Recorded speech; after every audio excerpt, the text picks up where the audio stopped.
ನಮಸ್ಕಾರ ವೀಕ್ಷಕರೇ, ಇವತ್ತು ನೋಡಿ ಈ ರೀತಿ ಡಿಸೈನ್ನ ಡ್ರಾ ಮಾಡಿ ತೆಗೆದಿಟ್ಕೊಂಡಿದ್ದೀನಿ. ಇದನ್ನು ಇಲ್ಲಿ ಪೇಸ್ಟ್ ಮಾಡ್ಕೊಂಡಿದ್ದೀನಿ. ಹಾಗೆ ತಿಲಕ್ ಶೇಪ್ದು ಒಂದು ಬಿಗ್ ಸೈಜಲ್ಲಿ ಒಂದು ಸ್ಮಾಲ್ ಸೈಜಲ್ಲಿ ಕುಂದನ್ನು ಇಲ್ಲಿ ಮೆತ್ತಿಸಿದ್ದೀನಿ. ಹಾಗೆ ಇಲ್ಲಿ ಕಟ್ ಬೀಡ್ನು ಸಹ ಇಲ್ಲಿ ಪೇಸ್ಟ್ ಮಾಡಿದ್ದೀನಿ. ಈಗ ಇಲ್ಲಿ ಲೋಡ್ ಸ್ಟಿಚ್ನ ಹಾಗೆ ಈ ಡಿಸೈನ್ನ ಯಾವ ರೀತಿ ಮಾಡೋದು ಅಂತ ನೋಡ್ಕೊಳ್ಳೋಣ ಬನ್ನಿ. ಸ್ಯಾರಿ ರನ್ನಿಂಗ್ ಕಲರ್ ಬಂದುಬಿಟ್ಟು ಈ ಕಲರ್ ಇದೆ. ಅದಕ್ಕೋಸ್ಕರ ಇದನ್ನು ನಾನು 2 ಎಳೆ ದಾರನ ಹೀಗೆ ನಾಟ್ ಆಗಿಬಿಟ್ಟು ರೆಡಿ ಮಾಡಿ ಇಟ್ಕೊಂಡಿದ್ದೀನಿ. ಫಸ್ಟಿಗೆ ನಾವು ಲೋಡ್ ಸ್ಟಿಚ್ ಮಾಡೋವಾಗ ಈ ಔಟರ್ ಲೈನ್ ಏನಿದೆ ಇದಕ್ಕೆ ಒಂದು ಚೈನ್ ಸ್ಟಿಚ್ನ ಹಾಕ್ಕೋಬೇಕು. ಅದ್ರ ಮೇಲೆ ನಾವು ಲೋಡ್ ಸ್ಟಿಚ್ನ ಮಾಡಬೇಕಾಗುತ್ತೆ.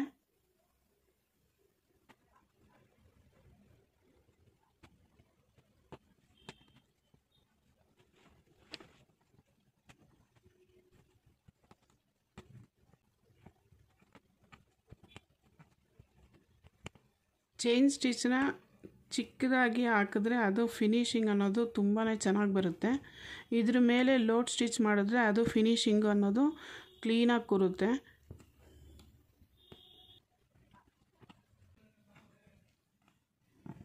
ಔಟರ್ ಲೈನ್ ಎಲ್ಲ ಕಂಪ್ಲೀಟ್ ಆಗಿದೆ.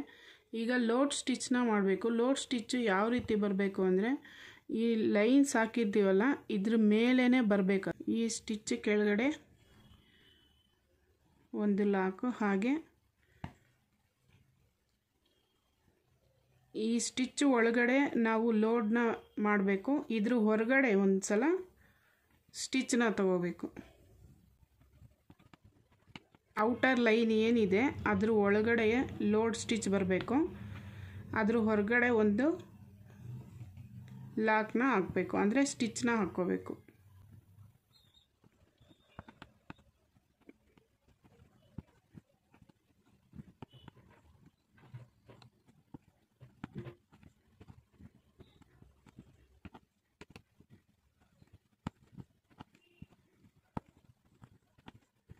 ಇಲ್ಲಿ ಒಂದು ಕೀ ಪಾಯಿಂಟ್ ಇದೆ, ನೋಡ್ಕೊಳ್ಳಿ. ಇಲ್ಲಿ ನೋಡಿ, ಇಲ್ಲಿ ಸ್ಪೇಸ್ ಅನ್ನೋದು ಕಮ್ಮಿ ಇದೆ, ಇಷ್ಟೇ ಇರೋದು. ಪೆಟಲ್ಲು ಈ ಕಡೆ ಬ್ರಾಡ್ ಆಗಿದೆ. ಇದ್ರ ಒಳಗಡೆನೆ ನಾವು ಈ ಪೆಟಲ್ನ ಕಂಪ್ಲೀಟ್ ಮಾಡ್ಕೋಬೇಕು. ಲೋಡ್ ಸ್ಟಿಚ್ ಮಾಡೋವಾಗ ನಾವು ಹಾಗೆ ಅಡ್ಜಸ್ಟ್ ಮಾಡಿಕೊಂಡು ಕಂಪ್ಲೀಟ್ ಮಾಡಬೇಕು. ನೋಡಿ, ಇಲ್ಲಿಂದ ಚಿಕ್ಕದಾಗಿ ತಗೊಳ್ತಾ ಇದ್ದೀನಿ ಲೋಡ್ ಸ್ಟಿಚ್ಚು. ಮತ್ತು ಇಲ್ಲಿ ಹೀಗೆ ತಗೊಂಡು ನಾವೇನಿಲ್ಲಿ ಎಂಡ್ ಮಾಡಿದ್ವಲ್ಲ ಫಸ್ಟ್ ಸ್ಟಿಚ್ಚಲ್ಲಿ ಇಲ್ಲಿಂದ ಒಂದು ಸಲ ತಗೊಂಡು ಮತ್ತೆ ಈ ಲೈನ್ಗೆ ಒಂದು ಸ್ಟಿಚ್ ಹಾಕ್ಕೊಂಡ್ರೆ 2 ಲೈನು ಒಂದೇ ಇದರಲ್ಲಿ ಆಗೋಗುತ್ತೆ.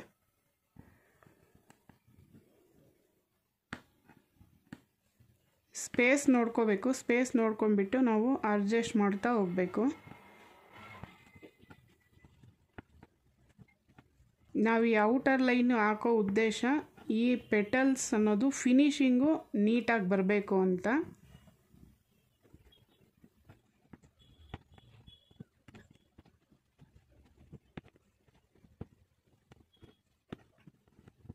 ನೋಡಿ, ನಾವು ಲೋಡ್ ಸ್ಟಿಚ್ನ ಅಡ್ಜಸ್ಟ್ ಮಾಡಿದಾಗ ಕರೆಕ್ಟಾಗಿ ಹಾಫ್ ಪೆಟಲ್ ಕಂಪ್ಲೀಟು ಯಾವ ರೀತಿ ಕಾಣಿಸುತ್ತೆ. ಸ್ವಲ್ಪನೂ ಗೊತ್ತಾಗೋದಿಲ್ಲ, ನಾವು ಮಧ್ಯ ಹಾಕಿರೋದು ಪೂರ್ತಿಯಾಗಿ ಬಂದಿರೋ ಥರನೇ ಕಾಣಿಸುತ್ತೆ.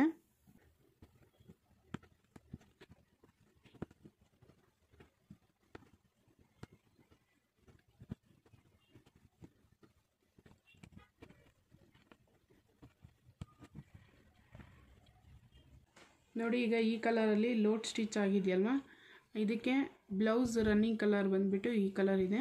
ಇದರಲ್ಲಿ ನಾವು ಬಟನ್ ಹೋಲ್ ಸ್ಟಿಚ್ ಹಾಕಬೇಕು.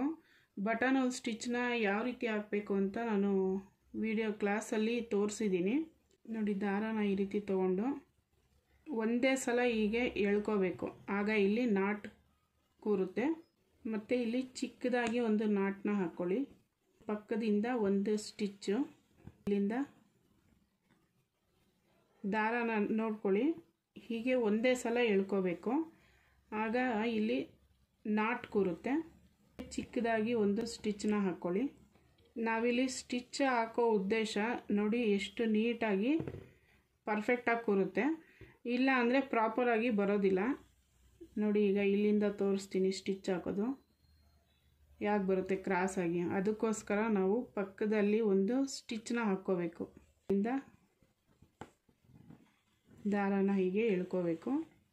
ಇಲ್ಲಿ ಒಂದು ಚಿಕ್ಕದಾಗಿ ಸ್ಟಿಚ್ನ ಹಾಕ್ಬಿಟ್ಟು ಪಕ್ಕದಿಂದ ಒಂದು ಸ್ಟಿಚ್ಚು ಮತ್ತು ಇಲ್ಲಿ ದಾರನ ಎಳ್ಕೊಳ್ಳೋದು. ಜರ್ದೋಜಿನ ಇಲ್ಲಿ ಸ್ಟಿಚ್ ಮಾಡಬೇಕು. ನೋಡಿ ನಾನು ಸ್ಪ್ರಿಂಗ್ ಜರ್ದೋಜಿನ ತೊಗೊಂಡಿದ್ದೀನಿ. ಇದನ್ನು ಒಂದೇ ಸಲ ನಾವು ಜರ್ದೋಜಿನ ಕಟ್ ಮಾಡ್ಕೋಬೇಕು. ಇದಕ್ಕೆ ನಾರ್ಮಲ್ ಕಾಟನ್ ಥ್ರೆಡ್ನ ತೊಗೊಂಡಿದ್ದೀನಿ.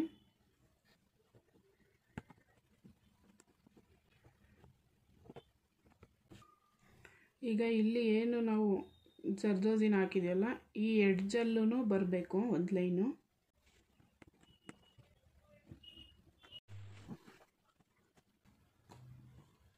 ಈಗ ಔಟರ್ ಲೈನು ಸಹ ಜರ್ದೋಜಿಲಿ ಕಂಪ್ಲೀಟ್ ಮಾಡಿದ್ದಾಗಿದೆ. ಈಗ ಇದಕ್ಕೆ ಈ ರೀತಿ ಸ್ಟೋನ್ಸ್ನ ತೊಗೊಂಡಿದ್ದೀನಿ.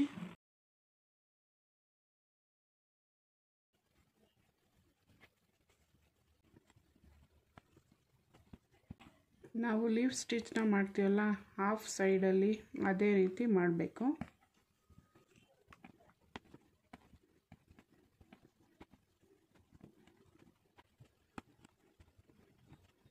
ಈಗ ಇಲ್ಲಿ ಹಾಫ್ ಸೈಡ್ ಕಂಪ್ಲೀಟ್ ಆಯ್ತಲ್ವ, ಇಲ್ಲಿ ಲಾಕ್ನ ಹಾಕ್ಬಿಟ್ಟು ಮತ್ತೆ ಈ ಸೈಡೂ ಕಂಪ್ಲೀಟ್ ಮಾಡ್ಕೋಬೇಕು.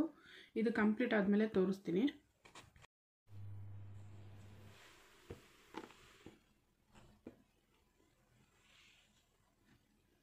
ಈ ಲೀಫ್ ಡಿಸೈನಲ್ಲೂ ಸಹ ನಾವು ಲೋಡ್ ಸ್ಟಿಚ್ನ ಮಾಡಿದ್ದೀವಿ. ಇದನ್ನು ಯಾವ ರೀತಿ ಮಾಡೋದು ಅಂತ ತೋರಿಸ್ತೀನಿ.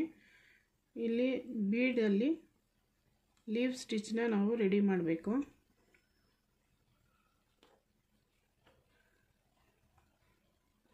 ಫಸ್ಟಿಗೆ 5 ಬೀಡ್ಸ್ನ ಹಾಕಿದ್ದೀನಿ, ಮತ್ತು 3 ಬೀಡ್ಸಲ್ಲಿ ಕಂಪ್ಲೀಟ್ ಮಾಡ್ತಾ ಹೋಗಬೇಕು.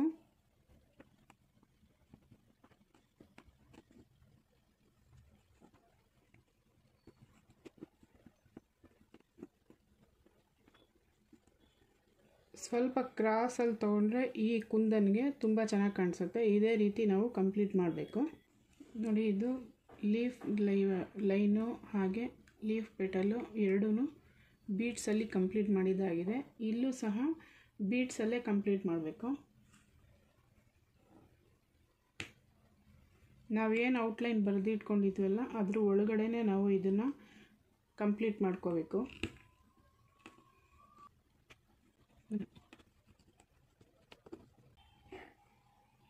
ನೋಡಿ ಇಲ್ಲೂ ಸಹ ಕಂಪ್ಲೀಟ್ ಆಗಿದೆಯಲ್ವ, ಇಲ್ಲಿ ಮತ್ತೆ ಜರ್ದೋಜಿನ ಹಾಕಬೇಕು.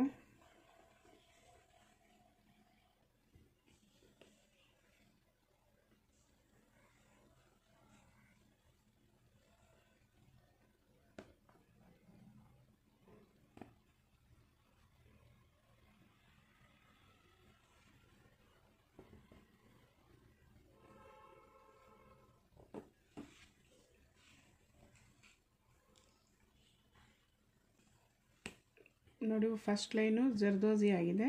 ಹಾಗೆ ಇದು ಸೆಕೆಂಡ್ ಲೈನಲ್ಲಿ ಬೀಡ್ ಲೈನು.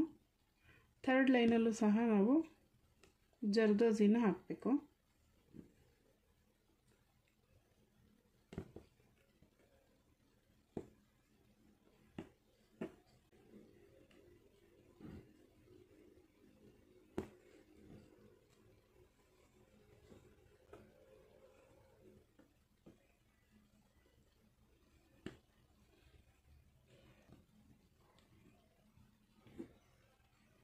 ಬೀಡ್ಸ್ನ ಆದಷ್ಟು 2 ಇಲ್ಲ 3 ಬೀಡ್ಸ್ಗೆ ಹಾಕಬೇಕು. ಆಗ ಡಿಸ್ಟೆನ್ಸು ಬರೋದಿಲ್ಲ, ಫಿನಿಶಿಂಗು ಟೈಟಾಗಿ ನೀಟಾಗಿ ಕೂರುತ್ತೆ. ಮತ್ತು ಇಲ್ಲಿಂದ ಜರ್ದೋಜಿನ ಹಾಕಬೇಕು. ಜರ್ದೋಜಿ ಹಾಕುವಾಗ ಸ್ವಲ್ಪ ನಿಧಾನವಾಗಿ ಹಾಕಬೇಕು.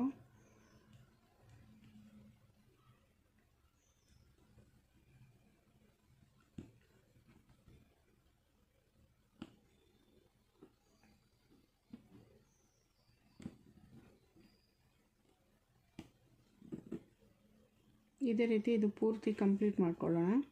ಇದು ಜರ್ದೋಜಿಲಿ ಎಲ್ಲ ಫುಲ್ಲು ಕಂಪ್ಲೀಟ್ ಆಗಿದೆ. ಹಾಗೆ ಈ ರೀತಿ ನಾವು ಯಾವ ಥರ ಪೆಟಲ್ನ ಕಂಪ್ಲೀಟ್ ಮಾಡಿದ್ದೀವಲ್ಲ ಅದನ್ನು ತಿಳ್ಕೊಳ್ಳೋಣ. ಇದು ಸ್ವಲ್ಪ ಉಬ್ಬಿ ಬಂದಿರೋ ಥರ ಕಾಣಿಸ್ಬೇಕು, ಆಗ ತುಂಬ ಚೆನ್ನಾಗಿ ಕಾಣಿಸುತ್ತೆ. ಅದಕ್ಕೋಸ್ಕರ ಒಂದು 2-3 ಸಲ ಈ ರೀತಿ ಸ್ಟಿಚ್ನ ಹಾಕ್ಕೊಳ್ಳಿ.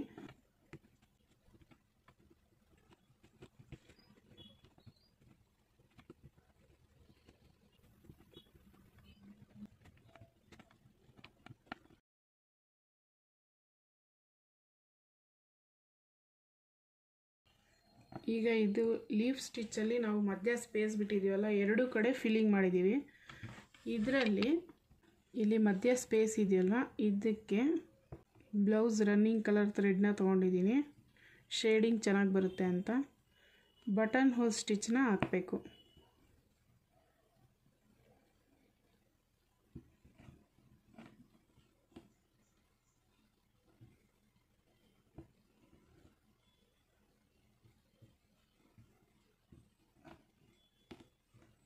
ಇಲ್ಲೊಂದು ಚಿಕ್ಕದಾಗಿ ಸ್ಟಿಚ್ ಹಾಕ್ಕೊಂಡು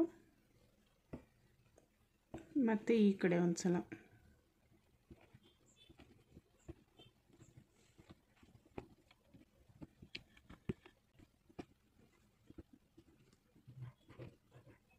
ನೋಡಿ ಶೇಡಿಂಗ್ ಯಾವ ರೀತಿ ಬಂದಿದೆ. ಈಗ ಇಲ್ಲಿ ಒಂದು ಲಾಕ್ನ ಹಾಕ್ಕೋಬೇಕಷ್ಟೆ. ನೋಡಿ ಇದು ಕಂಪ್ಲೀಟ್ ಆಗಿದೆ, ಇದು ಪೂರ್ತಿಯಾಗಿ ಕಂಪ್ಲೀಟ್ ಆಗಿದೆ. ಹಾಗೆ ಇಲ್ಲಿ ಬ್ಲೌಸ್ ಕಲರ್ ಥ್ರೆಡ್ಡಲ್ಲೇ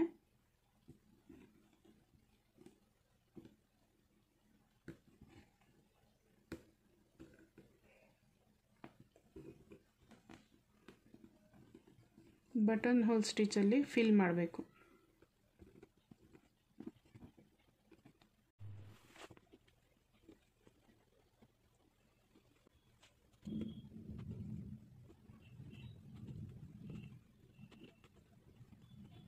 ನೋಡಿ ಈಗ ಪೂರ್ತಿಯಾಗಿ ಕಂಪ್ಲೀಟ್ ಆಗಿದೆ. ಔಟ್ಲೈನ್ ಒಂದು ಹಾಕಬೇಕು, ಹಾಗೆ ಇಲ್ಲಿ ಲವಂಗ ಸ್ಟಿಚ್ನ ಹಾಕಬೇಕು.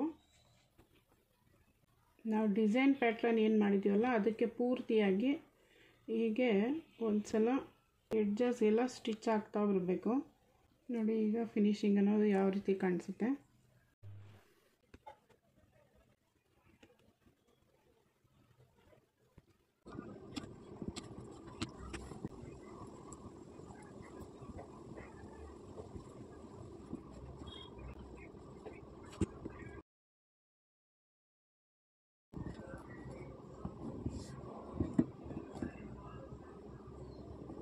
ನೋಡಿ ಲವಂಗ ಸ್ಟಿಚ್ನ ನೀಟಾಗಿ ಫಿನಿಶಿಂಗ್ ಬರೋ ಥರ ಹಾಕಬೇಕು.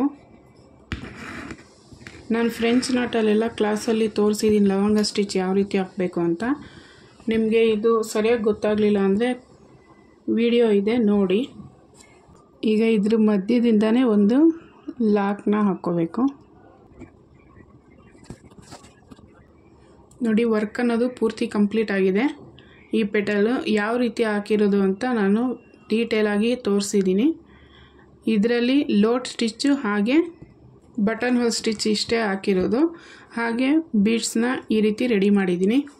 ನಿಮಗೆ ಈ ವಿಡಿಯೋದಲ್ಲಿ ಕಲಿಯೋದಕ್ಕೆ ತುಂಬ ಹೆಲ್ಪ್ ಆಗಿದೆ ಅಂದ್ಕೊಳ್ತೀನಿ. ನೋಡಿ ಸ್ಲೀವ್ಸಲ್ಲಿ ಈ ರೀತಿ ಡ್ರಾ ಮಾಡಿಕೊಂಡು ಇದರಲ್ಲಿ ಮಧ್ಯ ಬಾರ್ಡ್ರು ಪ್ಲೈನ್ ಇದೆಯಲ್ವ, ಇಲ್ಲಿ ಮಾತ್ರ ಈ ರೀತಿ ನಾನು ವರ್ಕ್ ಮಾಡಿದ್ದೀನಿ.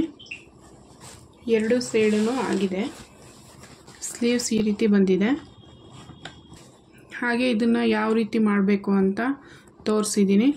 ನಿಮಗೆ ಈ ವಿಡಿಯೋ ಇಷ್ಟ ಆಗಿದೆ ಅಂದ್ಕೊಳ್ತೀನಿ. ಹಾಗಿದ್ದಲ್ಲಿ ಇದನ್ನು ಹೆಚ್ಚೆಚ್ಚಾಗಿ ಶೇರ್ ಮಾಡಿ, ಹಾಗೆ ಕಮೆಂಟ್ ಮಾಡೋದನ್ನು ಮರಿಬೇಡಿ.